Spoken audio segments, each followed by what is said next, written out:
Hey everybody, Les Butler here, Real Southern Gospel Radio. Got my buddy Isaac Moore, The Inspirations. What's up, Doc? Hi, everyone. Well, listen here. Let's start with this. We've got a lot of texts from folks all around the country that we're going to get to, and that was fun. We did it earlier today for another show. Did you enjoy that? That was fun. I enjoyed it a lot. That was exactly what I was hoping it would be. Yeah. So we're going to do some more of that. But let's start with this. We probably need to name this thing something. We have no name for this thing. I was just thinking about that. So I'm thinking maybe we should get people to text into the station. And my point exactly right there, young man. So anyway, so everybody just I haven't decided yet whether we're calling this a podcast or is it a talk show. I kind of lean toward the talk show thing. When we started this idea, tossing it around, you brought up Johnny Carson. Yeah. And I like that. I like that angle on it. So it's almost like the Johnny Carson show, but gospel. Yeah. And so that's kind of the niche that I want to hit with it. So everybody, I don't know, maybe we could do some kind of contest or something. Okay. The winning name. Well, let's just say this, because we know we can do this. I've got a bunch of stuff that I can put in as giveaways. I mean, gifts, music, all kinds of things. You bring an Inspirations gift pack to the table. Okay. And so we'll throw all that in there. And so there'll be a big old music and Southern Gospel gift pack for whoever we choose. Okay. Is that good? Yeah, so the number to text in is what? 615-218-0517,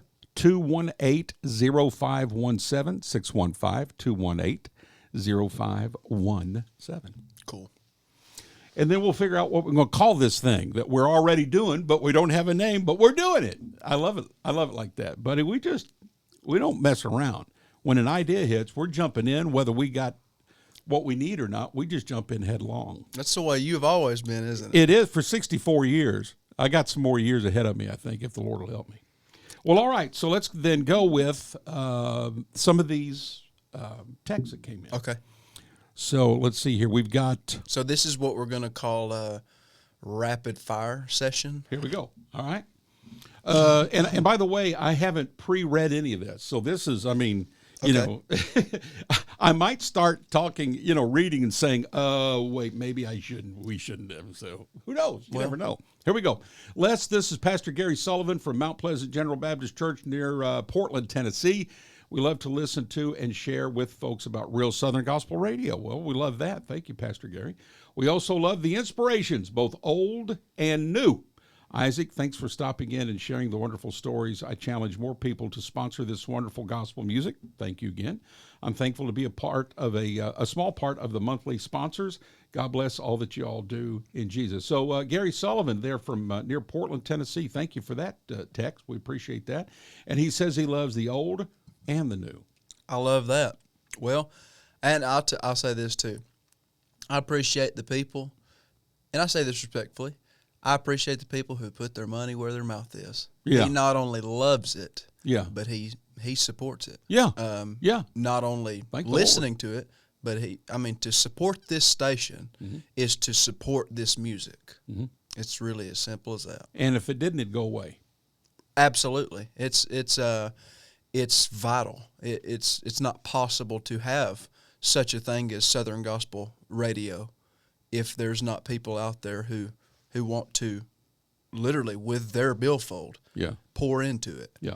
And but it's more than money. It's more than when somebody does that, it's got to be from your heart. If you're making an effort to support a gospel music radio station, that's something that's a heart thing. The people who do that want to see this music go on. Yeah. And man, I really, what's his name again? It was, let's see, went back. It was Gary Sullivan. Gary Sullivan. Yeah. Thank you, Gary. And you know what? I can, two quick comments. You may or may not know this, but I've been doing this. It took a year to build, and we've been on for over 4 years. So I got over 5 years in this. And I've never taken a penny, nothing. I work 30, 40 hours a week, zero. Mm-hmm. Zero. God allows me to provide for my family through other means and methods, promote radio promotion, producing records, staying in the studio, playing on records, all that kind of stuff. So to God be the glory. So to say that it's not about money for me is truly a laughable understatement. I've committed 5 years, 40 hours a week without a penny. Now, but let's broaden what you said there just a second ago.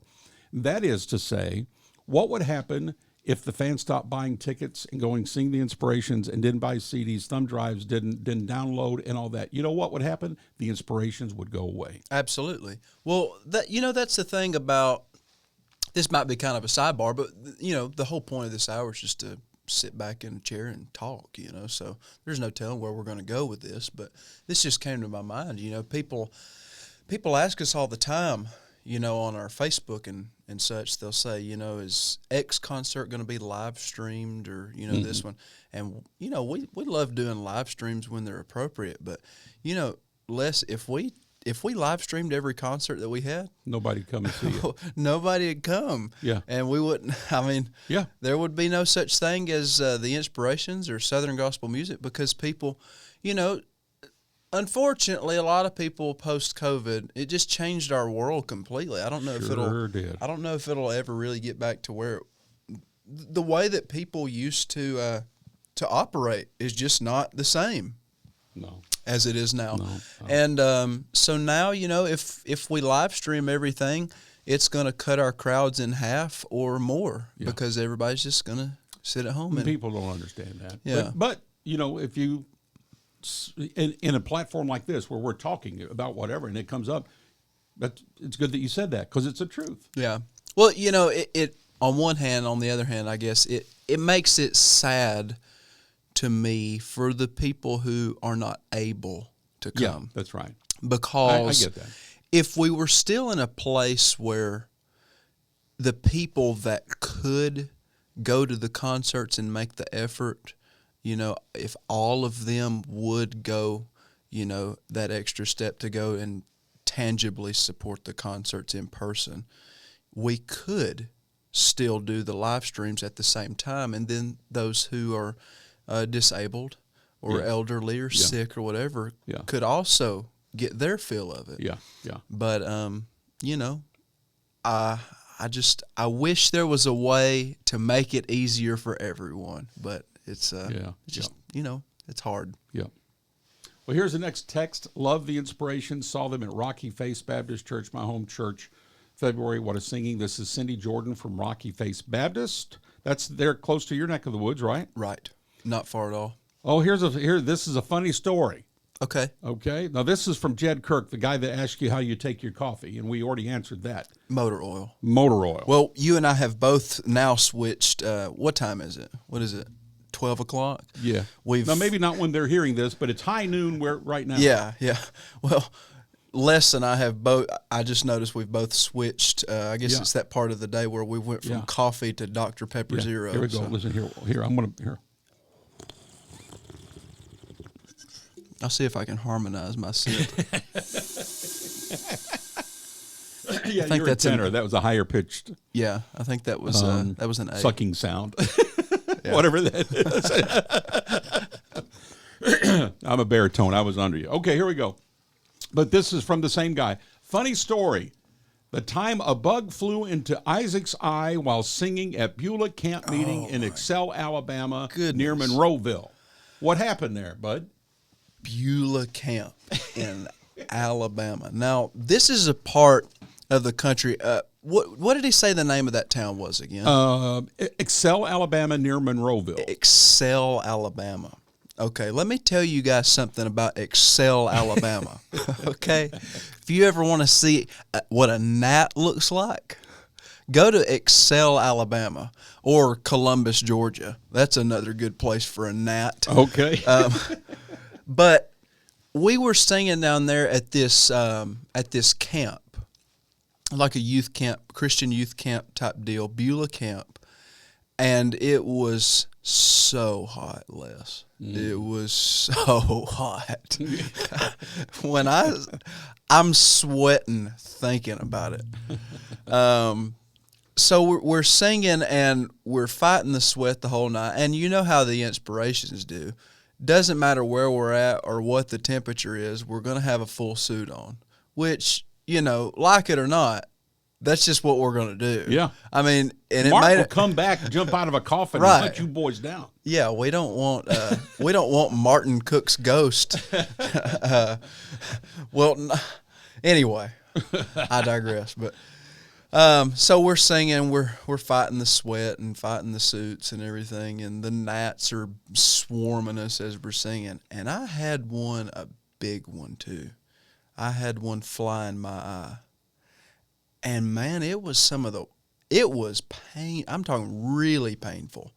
And when you get a gnat in your eye, and you start rubbing it, it's just going to you can't not rub it because it's hurting. Yeah, yeah. But then when you rub it, it hurts you even more because you're moving it around in there. And man, I couldn't get that thing out for like a few songs.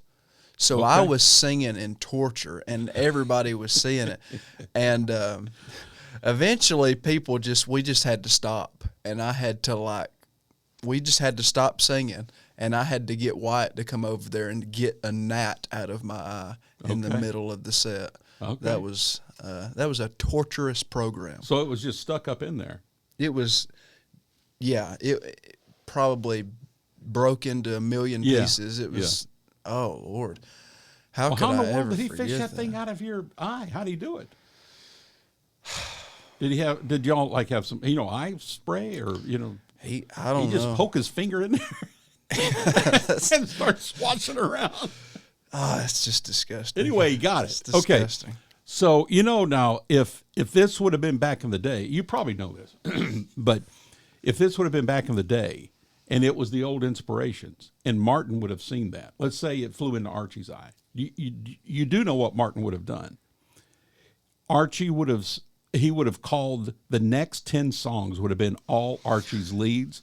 Yeah. Just to bug the fire out of it. It would have been, no pun intended, Jesus is Mine, touring the city. Yeah. When I wake up to sleep no more, Jesus is coming soon. just to poke at him. And no breaks in between the songs. Bang, bang, bang, bang, bang, just bang, to make sure that he couldn't get the gnat out of his eye. Yeah. So did your partner in crime, did he do that to you, or did he even know it was in your eye? Oh, everybody knew it was in my eye. All because right. And here's the thing too. So I had that one and another, but keep in mind it's like 100 degrees down in South Alabama. Or wherever we were in Alabama. It was hot wherever it was. It was near Monroeville, it said. Okay. Do you know where that is? Excel, Alabama. I don't. Okay. I don't. Well, anyway, it was hot. And so I've got that gnat in one eye. And then something I learned, when you're pouring sweat like we were in that temperature with suits on, and you start to blink your eyes, you'll have sweat start to get swing around there, salty sweat. Yeah. Oh yeah. And that'll make the other eye hurt.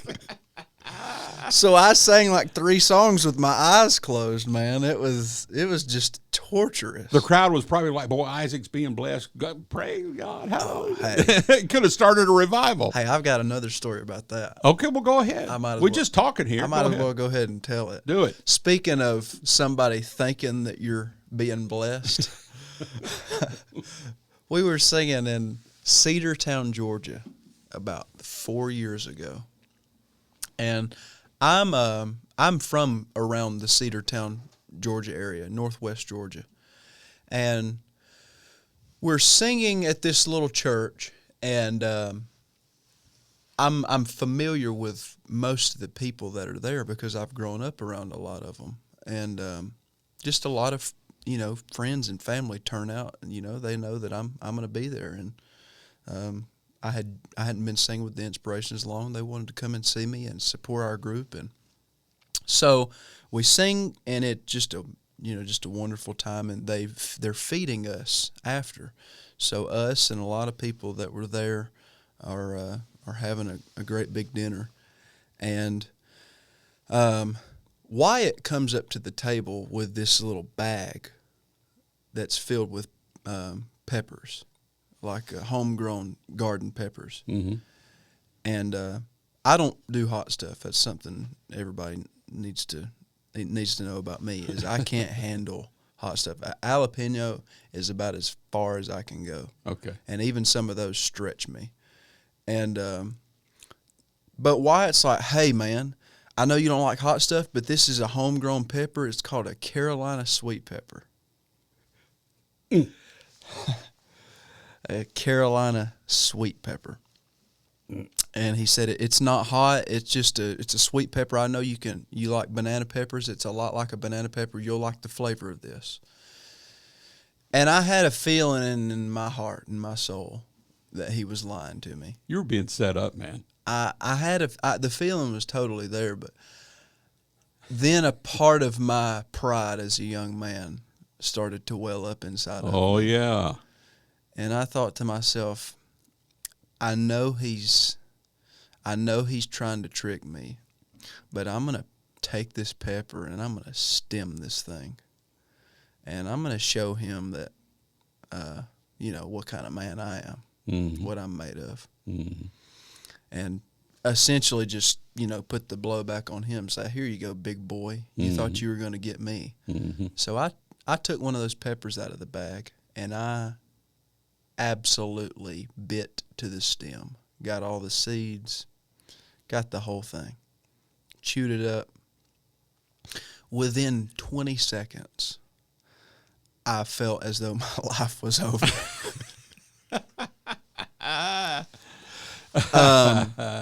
It wasn't called a Carolina sweet pepper, Les.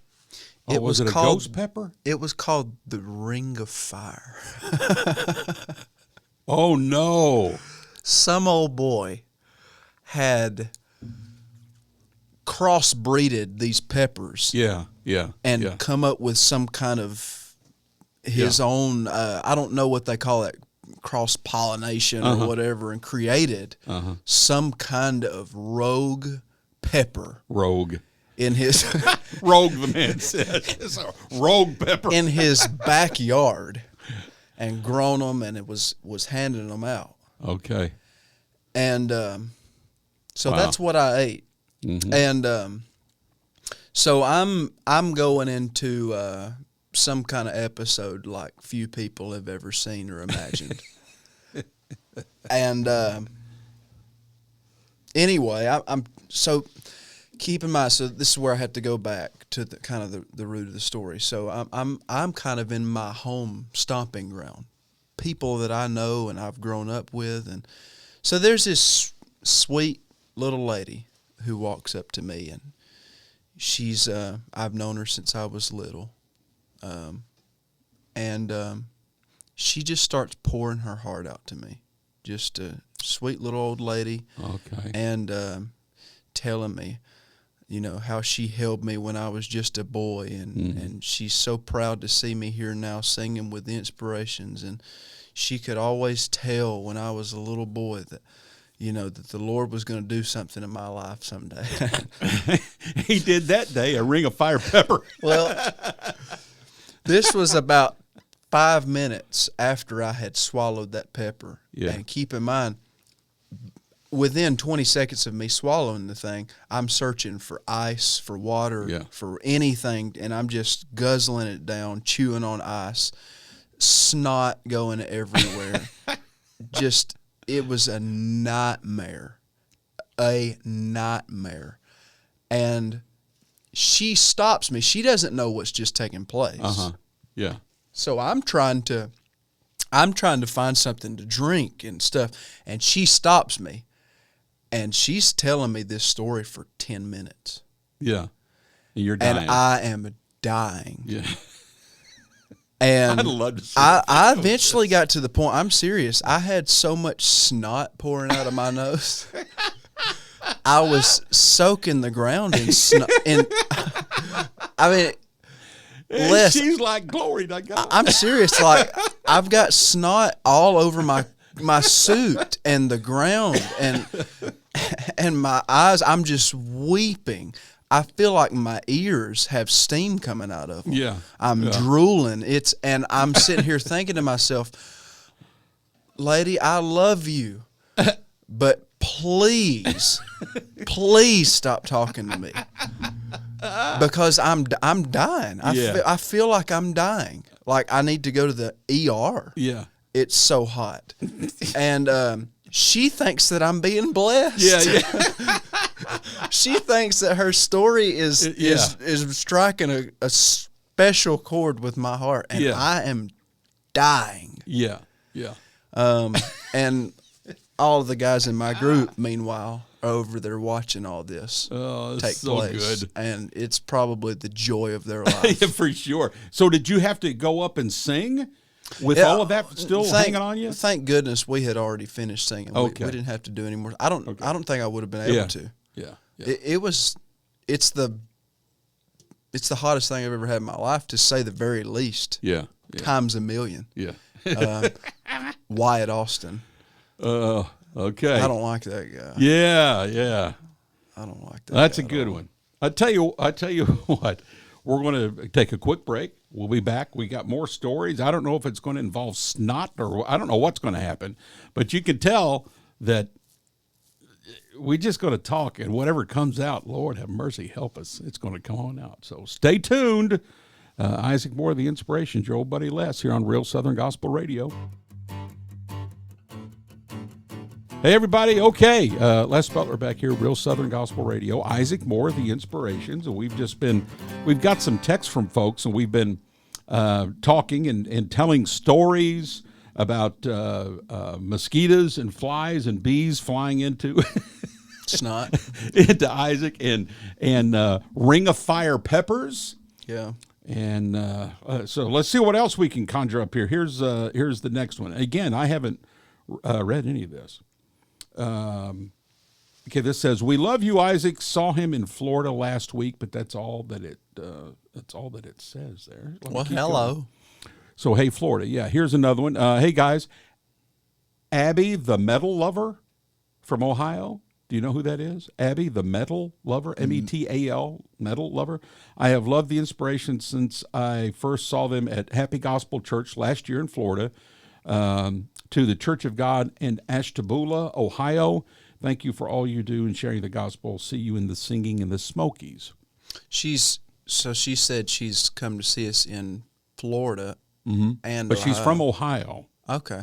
That's a pretty big stretch right there. It sure is. Bless your heart. Yeah, from about as north as you can go to she about didn't as say her south last as you name? go. No, Abby, the metal lover. Huh.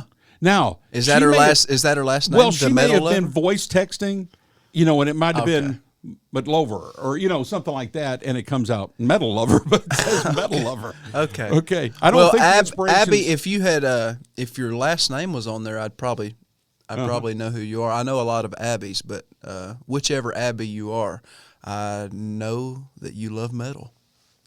And something tells me that the Inspirations probably don't have any heavy metal songs, do you? Yeah. Probably not. No, I don't think so. Hey, now we do have we have a rock song. Did you know that? Oh, yeah. What about it? Yeah. Come on. It's The Inspirations? What's it called? Rock My Soul. Oh, I knew it. I knew it. Okay, so here's Shannon Jackson again. He's saying nothing wrong with black coffee. Then he's coming back with this. Food for thought. I was the first Coca-Cola driver to deliver to the groundbreaking ceremony for the new Braves Stadium. Then I'll show you. He's got the little tomahawk chop win. So you got a fellow Braves fan there. Yeah, we were talking on just before we started recording this. We did a live segment. Yeah, and we were talking a little bit about baseball. But I like that. I like just being able to come in here and sit down and, obviously gospel music's what's most important to us here. But we do have things in our lives beyond that. Yeah. Well, there's a lot more to a gospel singer than just gospel music. Yeah.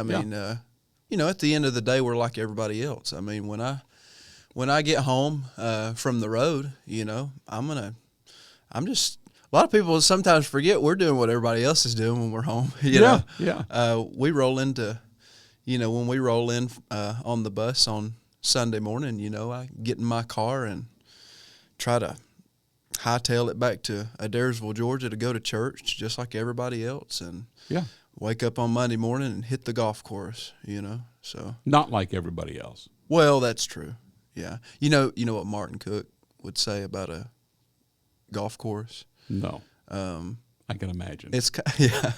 Well, Martin Cook, the longtime, I guess you might call him well, I don't know. What would you call Martin? The Grand Poobah, the sheriff of The sheriff of the inspiration. Yeah, the sheriff of the inspirations, the bouncer of Bryson City. I mean, you just name it. He was all of it.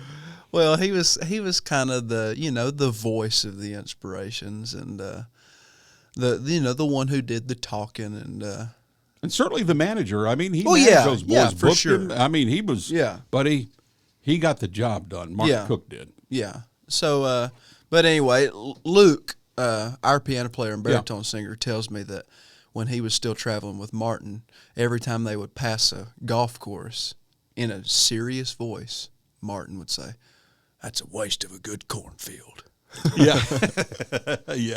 Yeah, I don't see Martin as a golfer, for sure.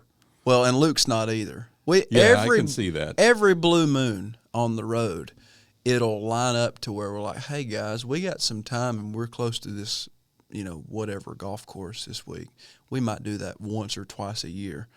I've still not been able to get Luke to swing a golf club, which I don't think I would want to see it. But I would agree with that. Put a fishing pole maybe in his hand, maybe. Yeah. Does he do that? Yeah, he fishes. Okay. Yeah. Okay.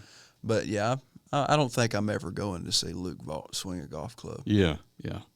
And if should the day ever come when I do get to see that, you can know that I'll find a way to film it. Oh, please. And please. Yeah. And roll the audio with it, too, and we'll bring it back and put it on one of our shows, the audio. Okay. You guys laughing and doing whatever it is you're going to do with them. All right.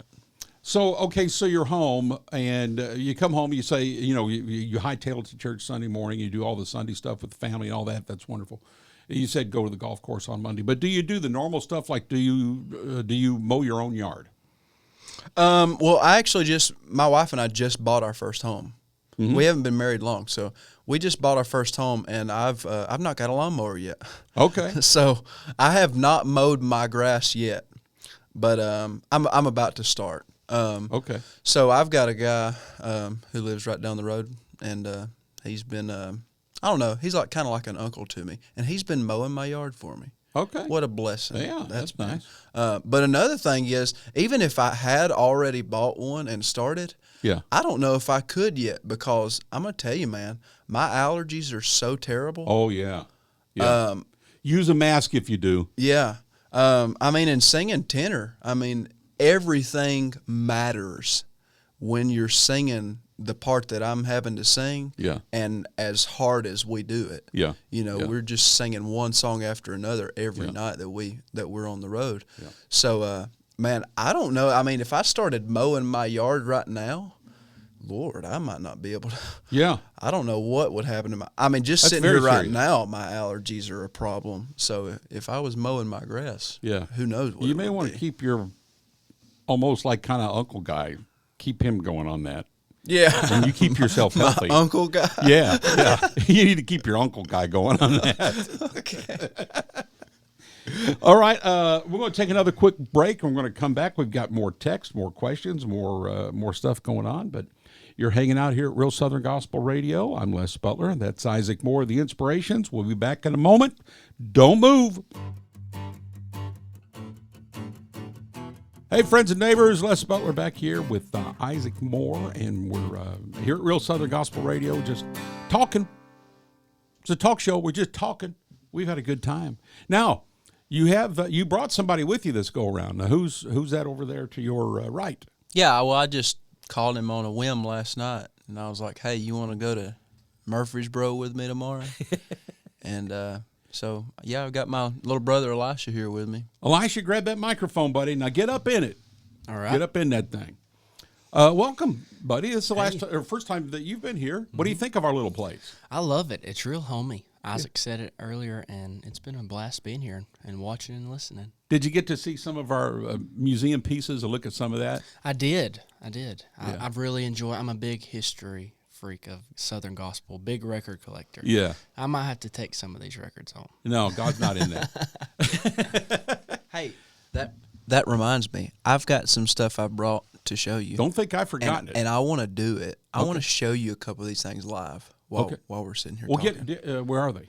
Elisha, will you go grab them? Go grab them. Okay, so while he does that, now, Elisha, I'm going to talk to you, but go grab that stuff. Here, let me do one of the texts that came in while we're doing that.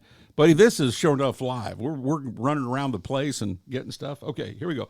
George and May, listening from Florida. Love Isaac and Elisha. So how do you know Miss May and George? So May and George live in Sarasota, Florida. Okay. Huge supporters of gospel music.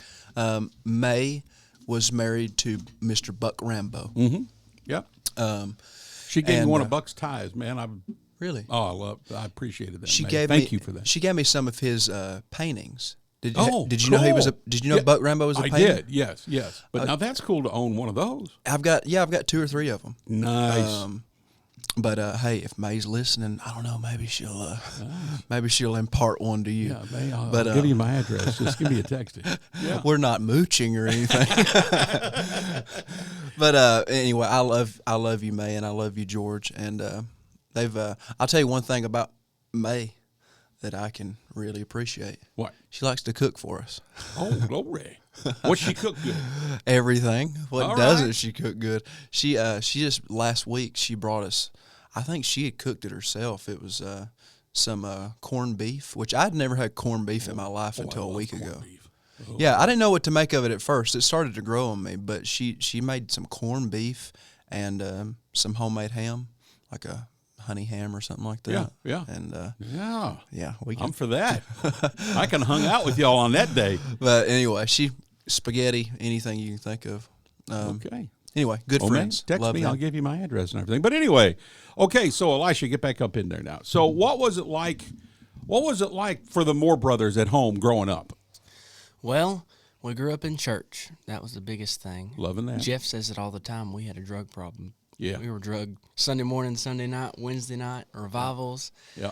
And we didn't really go to, now Isaac and Abigail did a little bit more. We didn't go to too many singings in my upbringing until Isaac started singing with Inspirations.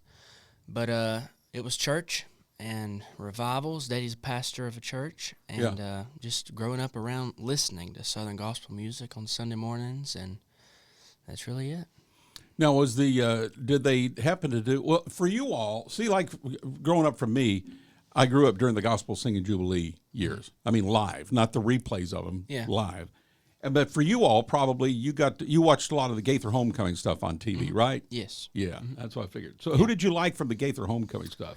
The Greater Vision stuff. Yeah. I don't remember as much as probably Isaac does of the Gaither Homecoming. The Gaither Homecoming stuff was kind of more just before Elisha came along. You. Okay. So we have an older sister. Gotcha. She is 3 years older than me. And so mostly we were watching the Gaither Homecoming right before Elisha's time, but also listening to the that was a time when my dad, was a lot of that time before Elisha. My dad was the only one working. We didn't have a lot, and we didn't have cable television. Gotcha. So we had Gaither, the Gaither Homecoming DVDs. Yeah. And we would pop those in, and that was our television. Okay. Is the Gaither Homecoming. That's awesome. Tapes. That's awesome. But by the time Elisha was born, Daddy had kind of moved up, and we were doing a little bit better as a family. We had some more luxuries. We had cable TV by that point. All right. So by that time we weren't so much reliant on the Gaither DVDs for all of our entertainment. So okay. But Elisha still, I mean, you still heard all the same stuff I did. My first remembrance of Southern gospel music was in the car going to church, and Mama had music downloaded from the Blythe family, the Joyful Airs Quartet, which was a quartet back at home, and that's really our family members. And just those two groups I remember hearing all the time. They played constantly. Yeah. And the Blythe family, I told them, actually, I met them at Singing in the Smokies last year. Yeah. Well, they tore it up. Oh, yeah, they did. Yeah. I remember hearing her sing as a baby. I used to sing Hungry for More, a song they used to sing in the car. and I loved it. Oh, I bet you she loved that. Yeah. Sandy's such a great writer. But that is my first memories that comes back of gospel music. Yeah. Well, Sandy wrote "My Name Is Already There." For us. Yeah. Yeah. And that's one of my favorite ones you guys do. Well, that's become. I mean, it's not been but a few years ago since we recorded that, but I'd say that's become one of the Inspirations classics. I believe that. Of course, it was our group's first #1 song in several years. Yeah. Yeah. That we've had. Even when we're on the road, we hear. Whoop! Get to the microphone. Even when we're on the road, I hear that song sung all the time. Yeah. All the time. Yeah. Yeah. Oh, love it. Okay, so your brother went and got the vinyl. So come on, bring it on. Oh yeah. So I've got some show and tell. Okay. Today. Of course, it's just radio. So I tell you what we'll do. You know what I'm going to do? I'm going to take pictures, and when this airs, everybody go to the Real Southern Gospel Facebook page, and you'll see the pictures of what he's talking about now. Okay, go ahead. So Les and I are both big collectors. I wish everybody could be seeing this right now. But Les and I are big gospel music collectors, and if you're a collector of gospel music records, you know that Goodwill can be can be the place. Yeah, yeah. So every now and again, whether we be on the road, somewhere out in the country, whatever state we're in, if we pass a Goodwill or a Salvation Army, a lot of times we'll just go in and see what they've got. Do you guys fight to go to the vinyl, or are you the vinyl guy? It's Luke's the big. Luke. Luke's the worst of us all. Yeah. He's probably, I don't know how many thousand. Yeah. He has. Do you guys fight to get to it? Get out of my way! Get out of my way! Yeah, not too terribly bad. I mean, here's the thing: Luke's been doing it so long, he's probably already got everything. He's got it all. Yeah. Yeah. But what you got there? Okay, so I've stumbled across a couple pieces I still can't believe I found in a Goodwill. So this one right here, Blackwood Brothers. already showed Keys you. to the Kingdom, great record. Yeah, The Keys to the Kingdom by the Blackwood Brothers. But I see a familiar signature on the back of that. yeah, so let me give everybody some words of wisdom. I don't have much wisdom, but I can tell you this: if you are looking for gospel records in a Goodwill, just because you have the record already does not mean that you shouldn't flip it over and look on the back to see if there's signatures. Yeah. Because when I picked up this Blackwood Brothers Quartet album, I was like, I already got that. But I'm flipping, and I look on the back, and looks like John Hancock's signature. Yeah. It's J.D. Sumner. Yeah. He had signed the back of this record, and it's just sitting there in a Goodwill. Yeah. And I've seen his signature. I have his signature. I've got his signature on multiple things. That is his signature. That is not a fake. Right. So there's that. That's cool. Okay, but this is astounding. So it's kind of the same thing, and I think this was even in my county where I live. A Statesman record. Okay. The Statesman on Stage. That's a good one. Yeah. And I flipped this thing over, and it's signed by every one of the Statesmen, including Big Chief. Now I know you're pulling my leg right now. Doyot, Jake Hess. There's Hovey down there by the piano. Just, I mean, try to imagine how I felt when I've never even seen a Big Chief signature before this. Yeah. I mean, I'm sure you have. I've got one. But I don't have one on a record. But imagine this. I mean, to find it in a Goodwill. Oh, unbelievable. Just sitting in a random stack of records. And to think, here's how, Goodwill, everybody probably knows how Goodwill gets their stuff. People just, someone, a family member dies, and, the son or the grandchild or something that's responsible for cleaning out the home, is just trying to get things out of the attic and stuff like that. Yeah. And some old saint had this sitting up in their bin. Tell you what, they were a blind old saint. I mean, how could they? Why would it not be framed? That was signed. Yeah, framed. Why would it not be framed in their home? Yeah. So God bless there's that, but also, you got to think. Did the person whoever was responsible for taking over their estate or whatever. I mean, I don't know the exact story of this, obviously, but did they not? That's unreal. Look at the back of it, or stop to think like, who are the statesmen? Are they maybe one of the biggest deals in the history of gospel music? Well, the original owner of that knew that. That's why he or she had them sign that album. The original owner knew that. But I would think, goodness, I mean, if you no, so I went and put at least a piece of wrapping paper over it or something. But my goodness, I mean, there's a lot of gospel music collectors who would flip out to purchase this. That would of be course, me. it's not going anywhere. But in a Goodwill, in a stack of records, I probably paid like $2 for this. Yeah. Wow. I don't have anything I don't have a record that has all their signatures. I do have all their signatures, but not on a record. That's super cool. Well, and clearly the Goodwill who took it in as a donation they must have missed the signatures too, or the person who saw it didn't know. Yeah. Who are these old guys? What in the world? Why are they wearing the same suit? Is this a funeral or what's going on here? No. That. Okay, but this. All right, what's next? I'm about to show you. Now, I'll confess that I did show Les those two items a little bit ago. Yes. But this is live. Les has not seen this. Nope. Okay. With me, first I'm going to offer a little history, a little limited history on the Kingsmen Quartet. So most people know the Kingsmen by, I mean, what's the name that comes to mind when you hear the Kingsmen? Ton of Fun. Jim Hamill, Eldridge, Ray Dean, Johnny Perrick, those Ernie Phillips, all those guys. And rightfully so. Yeah. But that's not the original Kingsmen, of course. Not the original. Yeah. Not the original. Great, and probably the most notable. Yeah.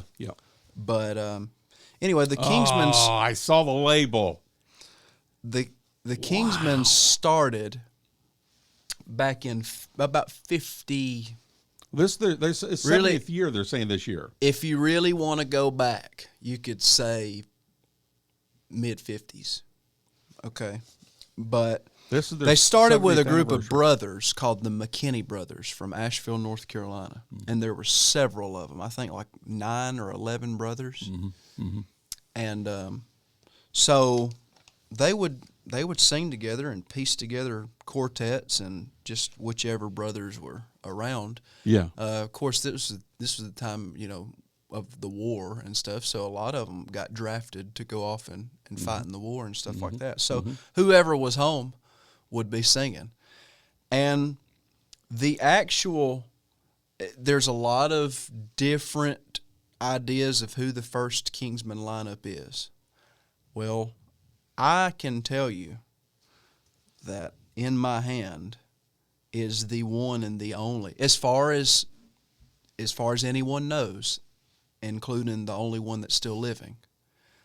In my hand, I'm holding the only recording that has the true, you can take it to the bank, it's the true first Kingsmen lineup.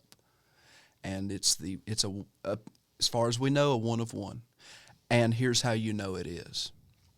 Because the true first lineup of the Kingsmen actually was full, it was all McKinney Brothers. That was when they first decided they wanted to call it the Kingsmen.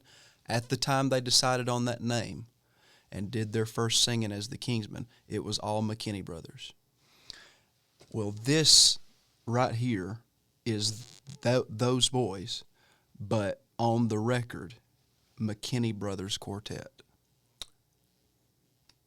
Very cool. So this is what would you call an acetate? Yep. And as far as I've got a picture of what you're holding in your hand. I have a picture of that, but I don't have that. That is that. It is, as far as I know, it's the only one. This was given to me by Raymond McKinney. Yeah. Who he's like a grandfather to me. Yeah. Man, that's so it's got on one side it's got Just a Little Talk with Jesus, and on the other side it's got This Is a Mean World. But this is the original writing when this was printed off. Yeah. They didn't write the Kingsmen Quartet. Yeah. They Yeah. wrote the McKinney Brothers What Quartet. about that? That's so cool. So this is, as far as anyone in the world can confirm, this is the first existing recording of what we now call the King's. Can I have a picture of that so I can post it and people can see that? Absolutely. Okay. Yeah. We played Mean World last week on Real Southern Gospel Radio. But how neat is it to see it? Oh, that's crazy. Can I hold it? I want to hold it. Before they decided to change it and call it the Kingsmen. Oh, yeah, McKinney Brothers, quartet. And this was recorded at a radio station. Right, in Asheville. Yeah, this is fabulous. And like Raymond told me when he gave it to me, that it's the only one that there is. That's pretty insane. I mean, I guess this is well done, man. Probably the first piece of Kingsman memorabilia there is. That exists. Yeah. You know? Yeah. That is stupendous. Yeah, man. I love that. We're just nerds. That's all. And I know, yeah. Well, all right, we're going to wrap this up then for this. What a great way to wrap it up. So don't forget, folks, go to the Real Southern Gospel Facebook page when you're listening to this, and we're going to have pictures of all of this that Isaac was just talking about. And you can geek out with us. That's what we do. We geek out here at Real Southern Gospel Radio. Well, Isaac, Elisha, wonderful. Thank you. And loving what you guys are doing on Fridays at 5 Central, 6 Eastern. And it's good stuff, man. And having young men like yourself that is so just head over heels in love with what I fell in love with 64 years ago just makes an old man happy and proud and thankful. And all I can say is keep it up, boys. Keep it up, okay? Yeah, man. Okay, Les Butler, Isaac Moore here at Real Southern Gospel Radio. And you know what? We'll keep this coming your way. Stay tuned for details of where and when you can catch us. Until the next time, God bless you.